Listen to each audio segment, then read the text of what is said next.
I'm pulling up the discussion points from. Well, Wes, we're back to just the two hacks. It feels good. Feels right. Feels right. It does. It's like coming home after a long trip. Mm-hmm. And just so Clay knows, if he ever listens to this, I'm using your microphone. So yeah, take that, Clay. Yeah. Season 2, episode number 12, Between Two Sheets. Nolan Axton and Wes Mason here with you. Clay, like we just mentioned, not here yet again. Mm-hmm. Mm-hmm. Really starting to think he doesn't like us. Well, we asked him that and he said no. Yeah, I think he lied. He's not going to tell us to our face. That's just mean. That's true. That's true. Let's ask Beth. Yeah, well, she'll tell us. Yeah. I just about T-boned her today. Shooter. She came flying out of their neighborhood. Had to tap the brakes. What were you doing in the nice part of town? I was up at SRT. I was just coming down 16th. Oh, okay. I just cruising by. There. Yeah, I know. Yeah. Me too. put my foot to the floor and get up the hill so I could get ahead of all the other vehicles. And here comes this little Honda Pilot flying out of there. I'm like, oh, look out, Beth. I'm coming. Well, now that we've lightly doxed them. What are we talking about today? A lot of good stuff today. I mean, we always got good stuff. We're 2 weeks removed from Curling for the Cure. Yeah. I always do that. So we're going to recap that on today's episode. Nice. We are a few days out from the annual Winterfest bonspiel. We are. That's imminent. Yeah. And just so everybody remembers, I'm not going to be there because I'm at a wedding in Saskatoon. So the meat raffle is up for grabs. The meat raffle, as Kit put it, you can have a chance to win Wes's meat package. Meat. Oh, that was too funny. Yeah. That's where we're here Tuesday night during Military League. So that starts Friday. I believe draw times are out or will be out tomorrow. I saw a snippet of it, but I don't think it's been published yet. So that's secret. Be ready for that tomorrow. Oh, actually, Clay, when he sent us that snippet, he told us we could spill one bean. They're going to have their first midnight draw in like forever. Yeah. Since I've been with the club, first midnight draw. You think that was the fun thing that Ben was talking about when we had him on? I don't think that was the fun thing. No, and I am really curious about that still. They did that because sheet 1 has been troublesome with the frost. So Clay redid the schedule so they didn't use sheet 1. That's why they went to a midnight draw. Yeah, I think it's like 4, 6, 8, 10, and 12. Yes. 4 draws on Friday night. Sounds right. It'll be fun for them, though. I think they know the teams well enough, so they probably just got the young bucks on the late draw or something. So yeah. This guy right here. 8 and midnight. 8 and midnight. That'll be a fun one. I'm trying to, Tim Hoff, we brought him up on the podcast the other day. Yeah. Trying to talk him into bringing his ice castle down and just leaving it in the parking lot. Yeah, 100%. So crawl in there and have a little snooze. Yep. I have always said that people should bring campers, and I don't have my own to bring. Right. Yep. We'll get a good tent. Put it up in the lawn. The fair would come. The fair would drive by and they would not love that at all. Pull the bags. Yeah, you'd have the. Well, I think the sheriffs come through here too, and they cruise it. So I think you wouldn't make it very long in a tent before somebody was opening the fly on you. Knock, please. All right, do we have any updates here? So we got Winterfest coming up. League's going good. Leagues are going good. I was just talking about Military League. We're actually going to start our playoffs here in a couple weeks because of how we're structuring their playoffs. Oh, big news here. Both of us are on this one. We're doing an outdoor spiel. I thought of that, Ray. I was going to say it, and it's happening again. And I'll let you tell the name of it because that is your brainchild. The name is your brainchild. It's the inaugural back alley bonspiel. Mm-hmm. Yeah. That's a solid name. Down at Citizens Alley. Yep. So the way this is going to work is this is really a partnership between the curling club, the Axall group, which is the Ackermans that have Citizens Alley down there. Our podcast table. Our podcast table too. Working Curling, who he gave me a sweet sweatshirt for helping him out with the Learn to Curl we did. Oh yeah, this was pro bono, man. Friend of the pod, friend of Wes, friend of the club. Evan, if you're listening, I was there early too. I didn't do as much as Wes did, but yeah. Well, and then Dakota Gather, obviously, they are the group that's actually coughing up the money for Evan to come and put it on. So yeah, big thanks to Dakota Gather for doing that. I don't think we have all the details hashed out, but we're looking at 12 teams. It'll be Friday evening and Saturday probably all day. February 23rd and 24th. February 23rd and 24th. You're going to get a meal with that. It'll either be lunch or dinner on Saturday, we're thinking. Weather depending, we should have activities and things to do while you're not curling. There's only 2 sheets at the Citizens Alley there. So, that's why we're limiting on teams. really hope we get full signups. Yeah. Cornhole boards down. Yes, we will take Tyler Neither's buddies' cornhole boards down there and then not bring them back. Just leave them. Just leave them. Just see how many places they can get sent to. Let's throw a podcast sticker on them before we leave 100%. them. Yeah. No, I'm looking forward to that event. That'll be really fun. Weather's been great too. Like this weekend looks a little rocky here next couple of days, but temperature wise, it looks like it's going to be okay. Yeah, well, it's, February, North Dakota. You don't know what the weather's going to be in 3 weeks. So 2 weeks, I don't know, whatever amount of days. That's why in that ad I wrote, I said oddly pleasant or something like that. Yeah, it sounded great. I remember reading it. Yeah. It was good. I tried really hard. I know you did. Yeah, it took me all morning. The whole morning. I had 2 cups of coffee before I even finished that. Well, you were all frazzled from Beth T-boning, yeah. That was before. Oh. Yeah, that's probably why I was frazzled, because it took me so long to write that. But should we dial up our guest? We should. I was just starting to think we're rambling. So, all right, here we go. So our guest is Kae Watson, who is the founder of the Curl for the Cure here. So we're going to dial her up. Longtime member of the Minot Curling Club as well. Was she ever on the board, or was it just Lynn? I don't know. We could ask. That's a good question. Hi. Kae, how are you? Well, I'm good. Thank you for visiting with me. Well, thanks for joining us. Sorry for waiting so long to call you back after the sound check. We got rambling during updates. It's a common thing. If you listen to the podcast, our intros, we always try to keep them nice and tight, and we end super up going off on a completely different tangent for a little bit. So that's how it goes. Yeah. All right. Well, we're going to talk about Curl for the Cure and a recap of the event. Is that where we should start here? We've introduced the Curling for the Cure on the podcast a number of times, so I think most of the listeners would be familiar. It's this is our 4th. We just finished our 4th year of Curling for the Cure. I think it's an amazing event. It's an event that has so much potential to really grow into even a regional bonspiel for women. In talking to USA Curling, it probably is the only event nationwide of its kind. There are other events that, for charity, but as far as for breast cancer awareness and benefiting breast cancer, it is the only one that they're aware of. So I think that's very exciting too, because there's potential too for other clubs to hear about it and say, you know what, we could do something like this. Yeah, no, that's it's been a great event, and like you said, with 4 years, so it's still kind of new, but always growing. I know last year you guys had a really good turnout, really good income, and everything like that, and it's all for a good cause. Well, one of the things that's also very good about it is that all the money that we raise benefits women in Western North Dakota.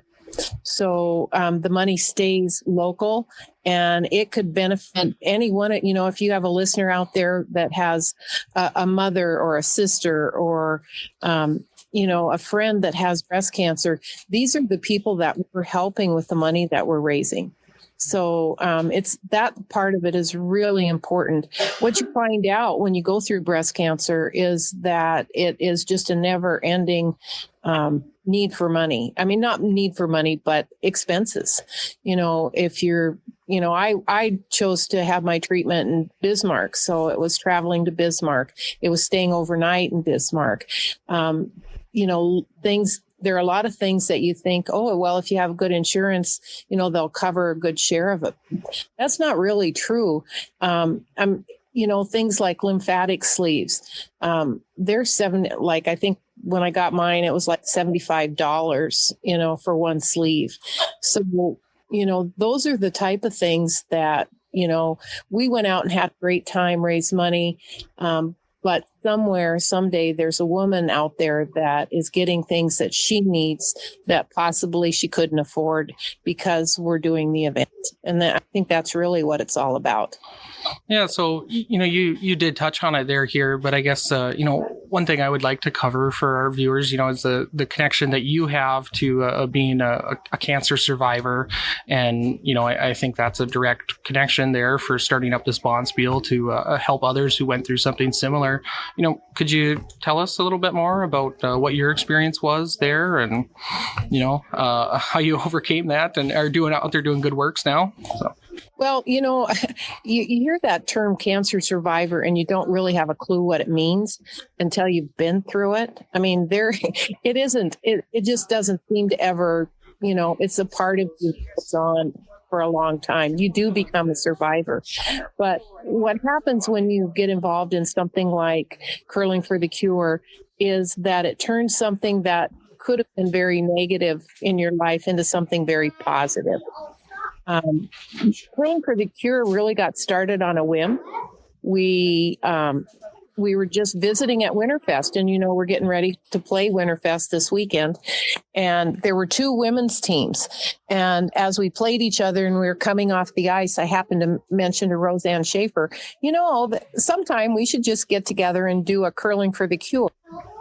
And I went back upstairs with the girls and we're relaxing and enjoying being up there and the club room. And all of a sudden the other women's team came up to us and said, "Can you guys come over here? We want to talk about something." So off we went. And the next thing we knew, we were planning a Curling for the Cure. And so this was about the first part of February. And that first year we had it. We had our very first one by the end of the curling season. So it's an amazing team of gals that are, that work on this each year. And people have their own reasons. Maybe it was something because I had breast cancer, but the reality is by the time you're my age, people that are not as fortunate as I was as far as getting back to life. And, we have our friends and our mothers and our sisters and our friends that just aren't as fortunate. And so a lot of I can't speak for the other people on the committee, but they have their personal stories as far as someone that was close to them and why they do what they do. So. Yeah.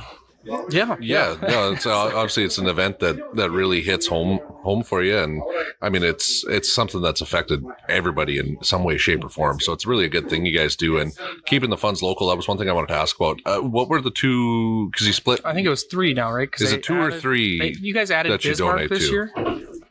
This year, the money was split between the Trinity Foundation and the Bismarck Cancer Center.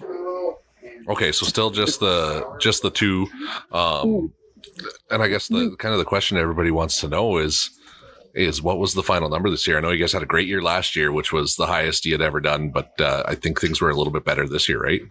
It just keeps getting better. This year, our net was $11,500.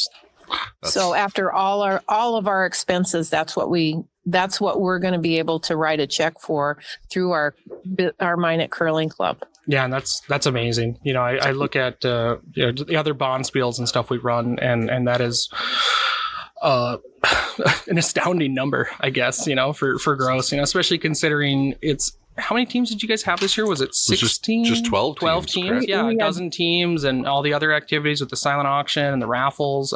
That's amazing. We can't forget our bridge players either. There's a group of ladies that are, in their 80s and 90s, and they come and play bridge while the rest of us curl. Mm-hmm. But that's part of, making that donation and coming and being a part of the day and being just part of what's going on. Something like this, though, just doesn't happen. I think I remember seeing both of you helping us get ready. And of course, bartend. I mean, the men in the club. I mean, getting our ice ready. Those are things we don't have to worry about because you guys take care of for us. And the ice was, I have to give you guys a lot of credit. The ice was really nice. this year we had teams that came from out of town, which is nice. My daughter brought a team from Fargo, and we had another. In fact, I think the winning team was from Williston. So that's amazing, because it's really nice to get the to meet other women and just enjoy curling, the sport of curling. Yeah, well, I think that's where you guys are hopefully going to get your growth over the years, is getting more out-of-town teams. I know just the last episode we recorded with gentleman Dan there, the rink manager at the Grand Forks Club, he was talking about they have a women's competitive cash spiel, and he was saying I think they get 14, 12, that's 16 teams too as well. And I was like, well, God, you guys have that many, all women teams that are coming for your spiel there. So we got to figure out how to get them in touch with our Curl for the Cure. Because I think, again, it's a different purpose, right? We have a charitable social bond spiel, and this is a competitive cash one, but I bet we can snag a couple out of them. So we made an earmark to, definitely get them the poster and stuff and try to hound them to get some teams over here. So yeah. Well, and we'll keep working on getting other women's teams. And we would love to see some Canadian teams come down too. Yes. Really, and that's one thing that has really, the first year we did it, we had to do a learn to curl first just to get enough women on the ice. Now we're getting more and more competitive teams to come. So, that's what I think is going to help to really get this to grow. It's always going to be a lot of fun and for a good cause. But I think as time goes on, we might have a little bit stiffer competition. So, and that's all good. That's all good. Oh, yeah. One of the things that was lots of fun this year, we always pick out a really fun theme. And so, the gals, we had a Barbie theme this year, and we had everybody's team picked out a Barbie for their team theme. So my daughter's team came as the Harley Davidson Barbies. My team was the Viking Princess Barbies. And let's just say we wore horned hats. So we just had getting out and having a lot of fun. Probably the cutest one was the underwater Barbies, which had oxygen tanks made out of pop, the 32-ounce pop bottles. They were just adorable. Oh, yeah. Giant dolphin out on the ice. Do you guys have pictures of that posted anywhere? Is there somewhere I could, because I only see a couple snaps from the bartender crew, through the event, and I would actually love to see all the costumes sometime. Yeah. Well, I have seen some of the pictures, and we'll work with Sarah to get them posted somewhere where everybody can take a look at them. Yeah. Well, we should just get some on the wall up here too. Let's get them printed out and hung up. That'd be great. I'm looking at the Alan Hildahl one, and nothing against Alan Hildahl, but I don't recognize more than a couple people on that whole wall. Right. So. Yeah. Yeah. Actually, there's getting to be some nice photographs around the club. Yeah. So I've noticed that, but yeah, we need to get some good pictures. Actually, we're going to take a team picture, a committee picture tomorrow night. We were interviewed by the Bizman magazine, As Women You Should Know, and about our curling event, which was kind of cool. So there's going to be a 2-page spread about curling for the cure in the magazine. Yeah, that's great. I just can't say enough good things about that event. It's great. And you guys do so much work getting it together and, keeping it going every year and growing every year too. That's exactly what I was going to say. Just to see how much it's grown in 4 years. Yeah. It takes... Oh, and give us another 4. And, I'd love to come back. Would you invite me back in 4 years to talk about it again? If people are still listening to us, of course we will. Yes. Yeah. No, it was. If women are listening out there, get your teams together, come help support other women in a tough time in their life. So that's what I would say is, think about coming next year. We're really thinking this is going to be our weekend, the last weekend in January. But you'll always find information on the website, about it, but look for it and plan to come because it's a fun weekend.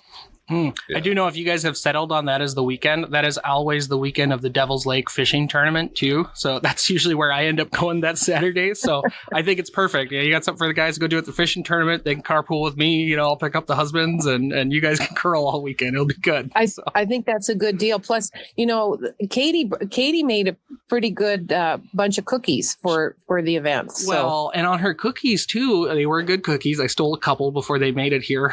We missed those 2 cookies, Wes. She wanted to make them with the Smarties, you know, and the Smarties in Canada are like what we call M&Ms, you know, M&Ms down here, you know, they're a hard coated chocolate candy. And, but she didn't get her parents to come visit the right weekend. So we didn't have any Smarties. She had to use M&Ms in them. But yeah, they'll be back next year too. Well, did you have anything else on Curl for the Cure? I was just going to say, so with the 11.5 race, that puts you guys a little over 28 grand for the 4 years too, as well. So 28,000. Yeah, it's pretty amazing. And, you know, just looking forward. I'm already looking forward to next year because, like I said, especially having, you know, my daughter's team come, we had a ball. I would say that they went out. This is kind of funny. They went out mid-afternoon and had a drink at Arnie's. And they walked into the bar in their Harley Davidson clothes. And the bartender says to them, "Oh, you girls must be curlers." Oh, she knew. Oh, that's awesome. Yeah, that's kind of fun. Yeah, that gal that owns Arnie's there. I forget her name at the moment, but super nice lady there, the husband and wife that own Arnie's. Mm-hmm. Yeah, they're good people. And we would also really be remiss if we didn't thank our corporate sponsors. You know, they've come through for us many, many years. And I don't know if there's a place that we can post that, but they're so good to us. Yeah, certainly. Well, Kae, I got 2 things here. First is if you send me their logos or a list of them, because I don't have it here handy anymore. We took down the signage. I'll put them on the website next to the bonspiel information by that anytime. Just shoot it to me. The other one, too, is for anybody here listening, you know, Kae Watson, thank you for all you do for the Minot Curling Club. I know, too, on another charitable note, you're the one that spearheaded us doing like a silent auction at the shirt sleeve. You know, that had fallen by the wayside, and you brought that back, and now that is a substantial money maker for our curling club as well. So, you know, just thank you. That's the easiest thing I've ever done.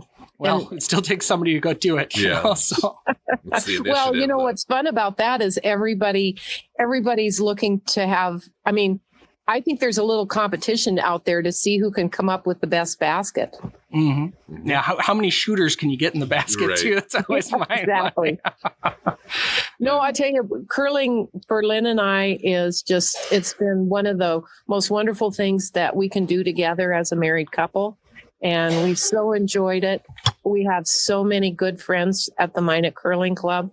Wouldn't change it for anything. It's a joy to belong, and so we really enjoy it. Well, it's funny that you mentioned it because it actually kind of segues us into our next thing we wanted to talk to you about. Because obviously you've been a member of the Minot Curling Club for a while. So what I wanted to talk about was how did you get started curling, and even Lynn, your husband as well. I know he does a lot at the club here as well. So he's our president. He's our president of the board. So, yes. There's a little bit of a story about that, but so when I turned 50. My friend Verla Gaynard, who we still curl together, she said to me, you know, we got to learn to do something new every year or we'll just get old and stodgy. So the first year that we decided we would do something new every year, we took up curling. And so we came out to the club and came out and Craig Nathan was there and he took Verla and I, and we'd put together a team of four of us, my sister-in-law, Carla, and her sister-in-law, Joanne. And we went down and Craig got us out on the ice. And I thought, holy cow, this is harder than it looks. Yeah. And oh my goodness, how I looked at Craig because he was trying so hard to get us going. And I thought, how in the heck can I get out of here, you know, without hurting his feelings? And then he said, well, would you girls like to come up and have a drink? And three of them said yes. So then I was stuck up there. And then the next question he asked us is, would you like to curl this year? And those three said yes. So I was kind of stuck. Yeah. But that's how we started, just kind of on a lark. Yeah. And at the time that we were curling, Monica, was probably, obviously the youngest gal out there, but Verla and I were pretty young then too. I mean, there was just a handful of women, including Mary Zupitz, who, she was just a doll. I mean, what a model for anyone in the sport. But there weren't too many women curling. In fact, we used to try to say we should win the women's championship every year because we were the only women's team. And just, we kind of stuck with it. And as our kids were leaving home, Lynn and I were trying to figure out if there was something we could do together. And Lynn said, one year he said, he'd come out about 6 years in. He'd said, "Oh, I'll try curling. And, but I'll never curl with you." Well, and that's for some couples, that is the right answer. That's the right. Actually, we've curled together for quite a few years now, but it opened up a whole new world for us as far as, just getting out and having a social life during the winter. Mm-hmm. We've had so much fun, and we've actually done a little bit of traveling. We've gone to Men's Worlds up in Canada twice now, and had a ball, because we can both sit and watch curling all day. But yeah, it's a great thing for couples to be involved with.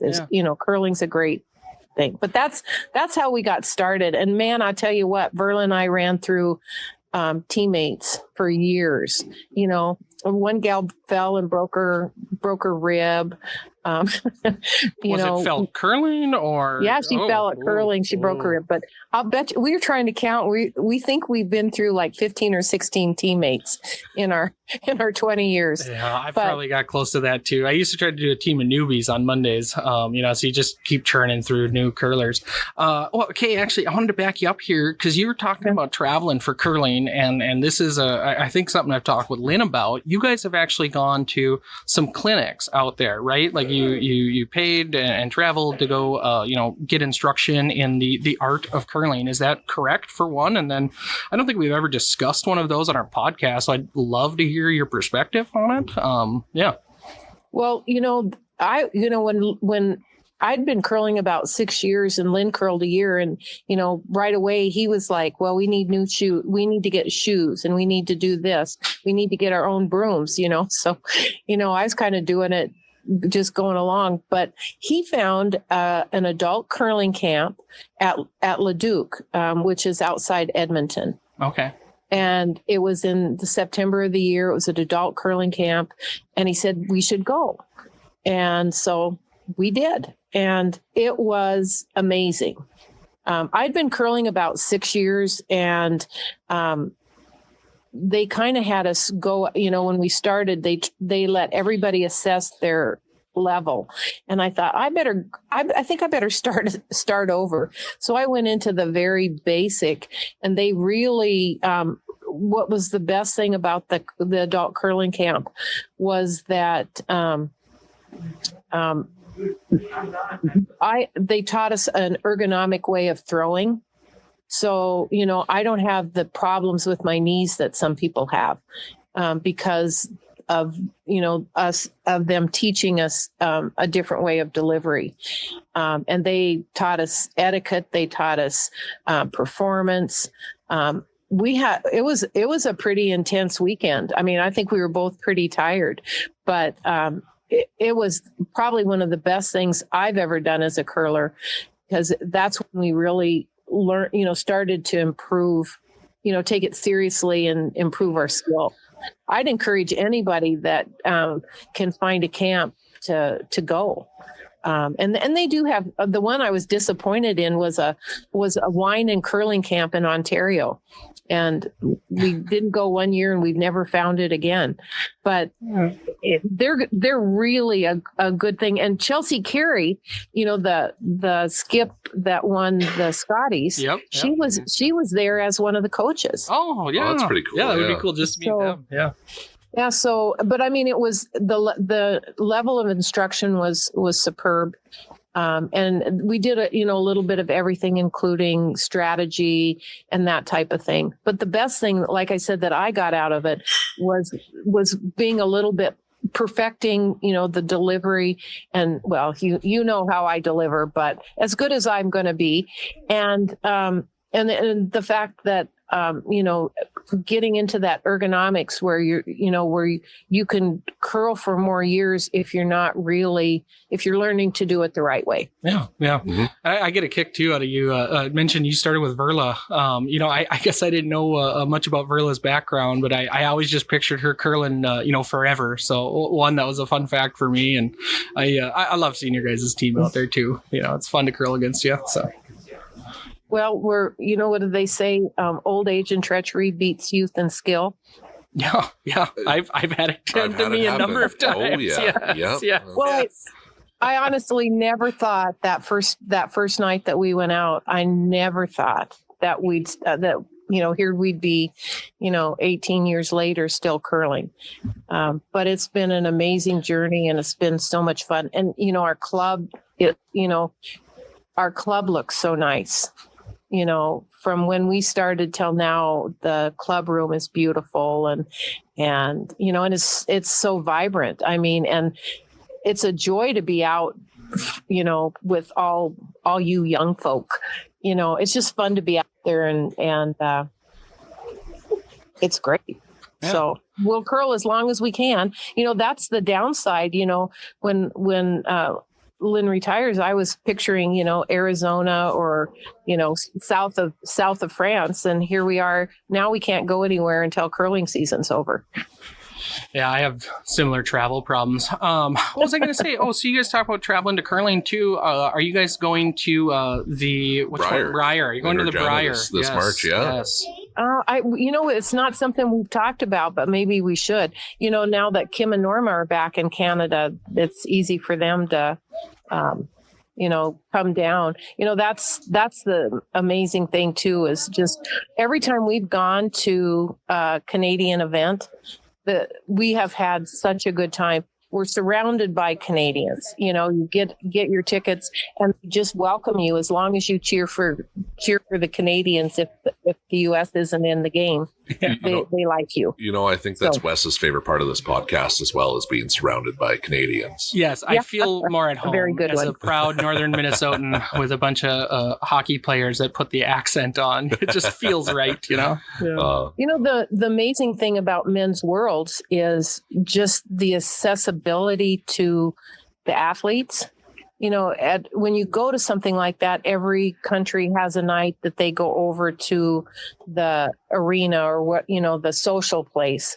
And so when we went to Edmonton the first time, it was the U.S.'s turn, and there was John Landsteiner and who was the third? That was Hamilton, Schuster, or which team? Well, they were Hamilton and Schuster were there. George. Oh, Tyler George. Yep. Tyler George, and it was like, Lynn, I think we should buy these guys a beer. And he was like, "Oh, we can't just walk up to him and buy him a beer." But I said, "Sure, we can." So, you guys want a beer? And Landsteiner, he's a little bit more quiet, and he was kind of like, "Well." And George was like, "Yeah, you can buy us a beer." That's one of the things I've always liked about the sport too. Just like talk like Evan Workin, who comes and sells equipment at our club, and just shoot the shit with him about anything. And it's like, well, he was just at Nationals last weekend, and then he's playing at Nationals on Saturday, and then Monday, he's in Minot helping with an outdoor event out there. And we had that little learn to curl. It is great that they're so accessible. And I know when Hoops and Charlie went to the Scotties one year, I got like 900 pictures of like him following Rachel Homan around from way too close. So maybe they're too accessible. Might have had the Mounties on his tail. I was like, man, should I call security? At least they're still at the event. So. Oh, that's too funny. Yeah. Well, no, it's good. It's fun to hear your story and how you started and how you stay connected to the game in many different avenues. So now I do have one, maybe my last question here, but it's one that we always ask on the pod. What is your most memorable curling moment? And this could be a proud one, an embarrassing one, something that just in particular stands out for you. Well, you guys know I'm not a stellar curler. I do my best, but if you look on the Winterfest trophy, you'll see Lynn and I's name. So the first year of Winterfest, we played with Dan Ringrose, and I can't remember the other guy's name. He doesn't curl anymore. And we kind of put the team together like it was Wednesday night, and Dan was like, hey, you guys want to play Winterfest? So we were like, oh, okay. Yeah. And I think he'd asked a few people before us. And I'll be darned if we didn't win it. Yeah. I mean, I never thought I could ever win. I didn't think I could ever win a bonspiel. Well, you've got that on me for sure, Nolan. I told Lynn, whatever happens, it's got to be in my obituary. She once won a bonspiel. Yeah, I haven't won one down here, but it is a good feeling. I agree with you. I can just imagine.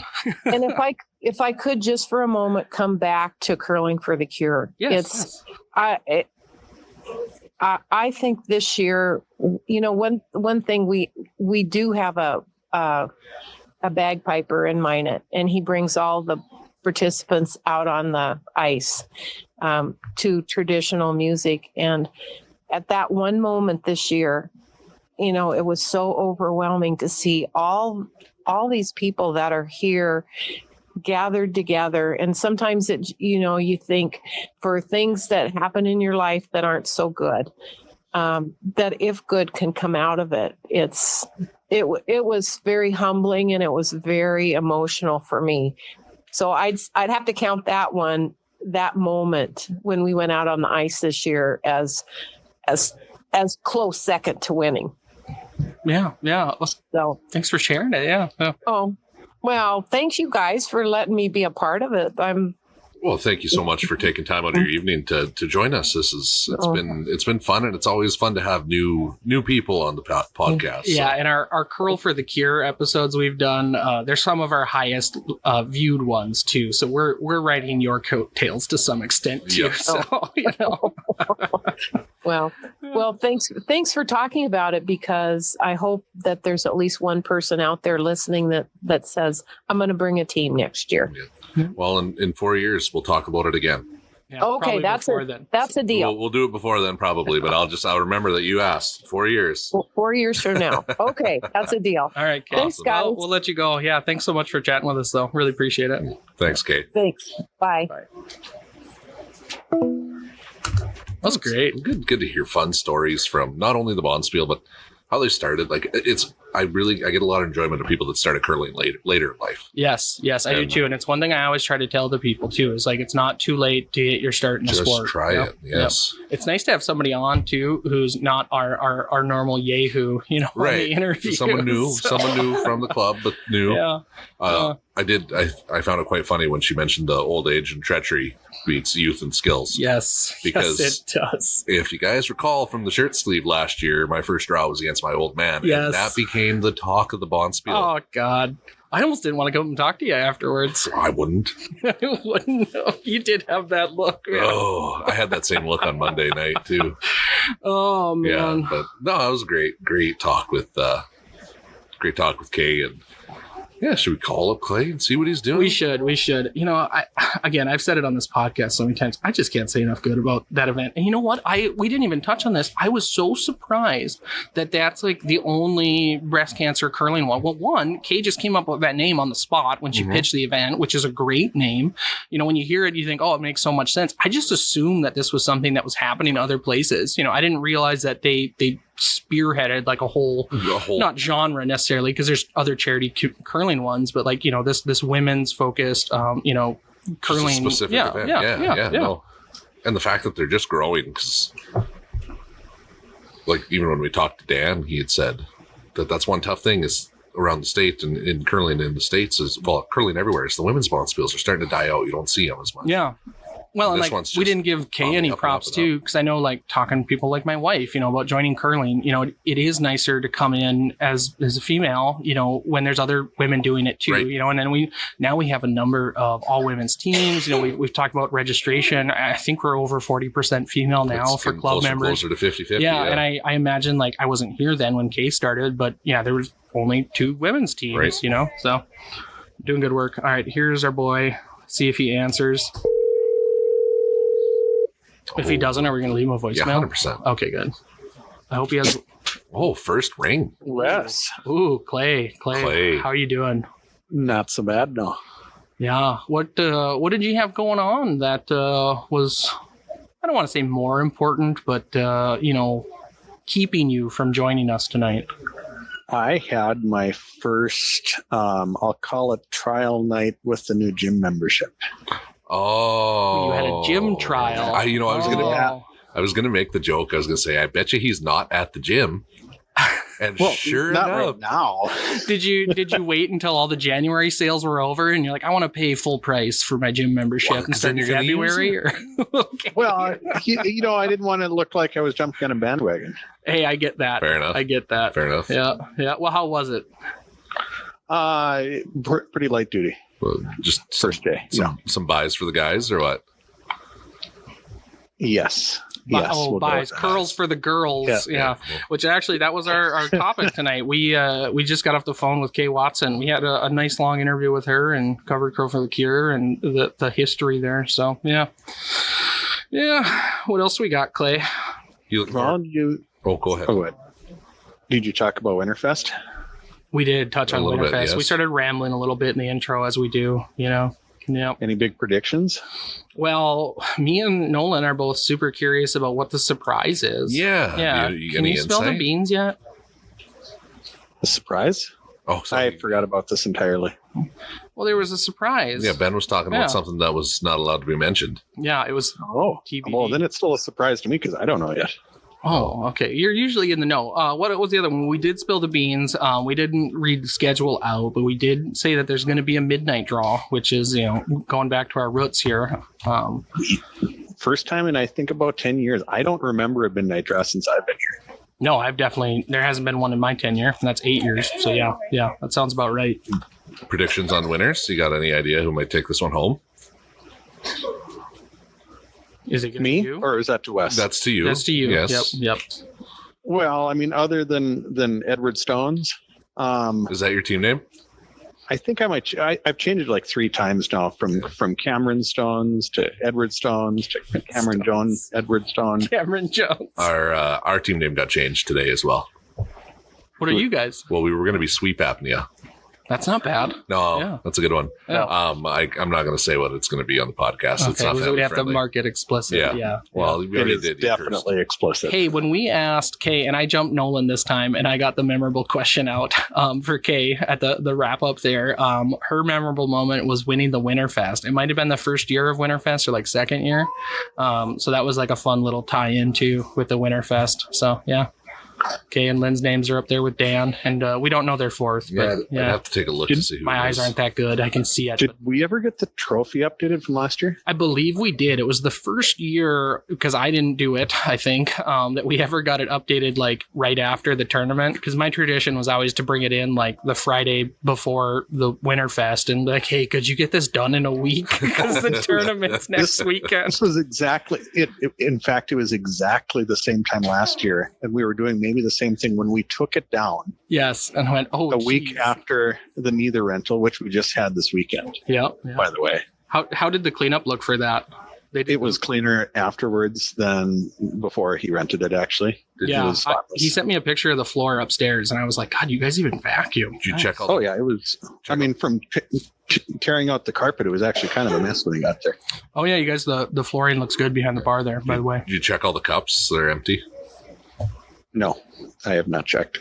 Their tradition is they drink out of that big dented one. The winner mandatory has to. Yeah. The over 100-year-old trophy cup that we have. Yeah, I told him this year when I was texting him about his rental, I said, maybe give her a rinse this year. She's pretty gross. Yeah. He said, we'll see. We'll see. Yeah. Oh, good guys. And they have fun too. Well, you didn't come by the Learn to Curl yesterday. We had a fun time outdoors with Mr. Evan Workin. Yeah, and, Wes got a Dakota free Gather. sweater. Wes did get a free sweater. Yep. I'm not. Yeah, I did feel bad about that. But when's our outdoor spiel again? 23rd and 24th. So we're having Prairie Grit that night. So I'm hoping to still get a decent amount of volunteers. But yeah, they'll be doing it that Friday evening and Saturday. And I actually might register a team if I can just find an alternate or convince my team to curl with 3 Friday night, and then sneak in Saturday. But So was it a good turnout for Monday? New faces. Yeah, it was good. It was mostly like a Cub Scout group that came and a couple of parents, and then there was a group of were they teenagers there, like low 20s, late teens that came. I think by themselves, which was just fantastic that we got some kids out there. And then we had a couple more people show up, so I think we had under 20 people participate. But for a one-off event on a Monday night, in February, I think that was great participation. And really just looking forward to that outdoor bonspiel. That was essentially a trial run. The ice was great too. We didn't have the hill like last year. Ryan had dropped the circles in over the weekend too, so it was, and Evan put it on for us, so I didn't have to haul rocks hardly. That was great. He did all the work, set it up. So did Evan have to hightail it back from? Yes. I don't even know if he got to sleep. Yeah. He texted me Sunday night late and said, I'm all loaded, ready to go. And it was like, I had just watched him on the TV curling, and I was like, man, you're busy. So, yeah. And then he got out of there. It was nice too. The Ackermans let us use that storage space by the rink there too. So we actually left all the equipment kind of right by it. So, for setup for the bonspiel will be nice and easy. So very nice. Very nice. Yeah, it was all good stuff. Yeah, it was fun. I enjoyed it. Got a little chilly there. The wind picked up there. I did. Yeah, I only brought that one sweatshirt too. Yeah. The train's still loud, by the way, down there. Incredibly loud. God, it just right there. Rattles your brain. Yeah. Shakes the ground. And it always sneaks up on me. Well, in fact, that is where the old club was. I mean, the old curling club was arguably closer to the track than where the outdoor event was. How? And we talk about that building every now and then. I posted the picture on Facebook, but if you go by it, I mean, it is right on the railroad tracks there. Yeah, by Terhorse there, right? Yeah. Oh, yeah. I think you could throw a baseball from either one of those locations to the train track, and I'm not very good at throwing a baseball. You could slide a curling rock and hit it. It's that close. Well, not right now. Not right now. It's been, but Yeah. Well, what else do we got here? Did you tell Clay about your snafu this morning? Yeah, You're going to rat your... Did your wife tell you that she almost got in a car accident today? No. Oh, yeah. She pulled out right in front of me. Really? Yeah. My first question to Nolan was, what were you doing in the nice part of town, huh? just driving through.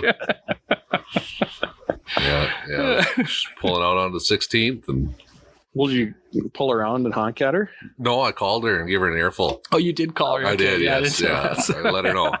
Let her know.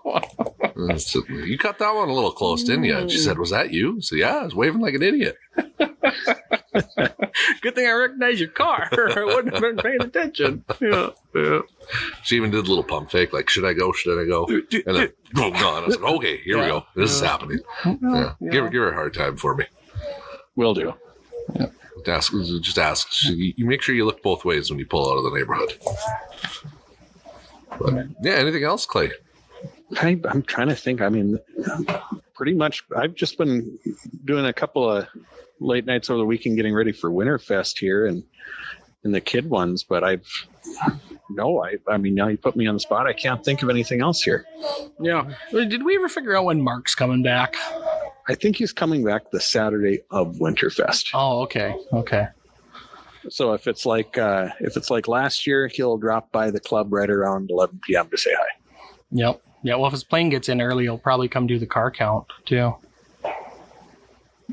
Got to do the car count. There's going to be a lot of cars with a midnight draw. I'm just foreseeing it now. Record numbers. Have you talked to Tim lately? Is he bringing his camper? Ice Castle. I'll talk to him tomorrow. You guys, I'll talk to him tomorrow. Guys stumble out of there and then you just out of habit open up the holes in it and start fishing down there. I'm not catching nothing. Fall asleep with a rod in your hand. Yeah. Beer in the other. Yeah. Well, what do you think? Should we let him go? I think we should. He's tired from the gym. Getting the eyeball that I got to go have supper here. Yeah. So. All right, Clay. Well, it's been good. Talk to you later. Sounds good. See you guys. Love you. Bye. Bye. Well, another good episode. Yeah, episode 12, solid. Season 2. Our views are going up every day, too. That's exciting to see. So, Thank you for listening to North Dakota's #1 curling podcast. I want to give a shout out to if you're for some reason not a Minot local and you curl somewhere, we would probably like to talk to your club. So just hit reach us out, up. hit us up. We'll chat. All right, bye.